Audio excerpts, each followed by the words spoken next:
जेव्हा सैफवर हल्ला झाला तेव्हा सीसीटीव्हीमध्ये खरं तर दाखवलेला व्यक्ती आणि पकडलेला व्यक्ती वेगळा आहे असा संशय काँग्रेस प्रदेशाध्यक्ष नाना पटोलेंकडून व्यक्त करण्यात आलाय। पोलिसांनी आरोपीसारखी दिसणारी माणसं आधी पकडली आणि सोडली सुद्धा। सरकारमध्ये बसलेल्यांनी धार्मिक तेढ वाढवण्यापेक्षा या गोष्टीवर लक्ष केंद्रित केलं पाहिजे असा सल्ला देखील नानांनी दिलाय।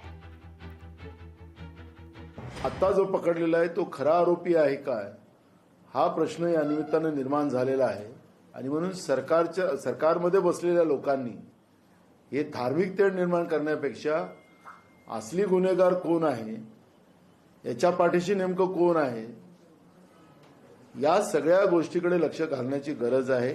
मुंबईमध्ये सुरक्षित भागामध्येच हे कलावंत सुरक्षित नाही, गावातला सरपंच सुरक्षित नाही, सामान्य लोक सुरक्षित नाही, अशी जी भीती जेव्हा महाराष्ट्रात निर्माण झाली तर महाराष्ट्राची काय परिस्थिती निर्माण होणार आहे हे समजूनच अंगावर काटे उभे होतात।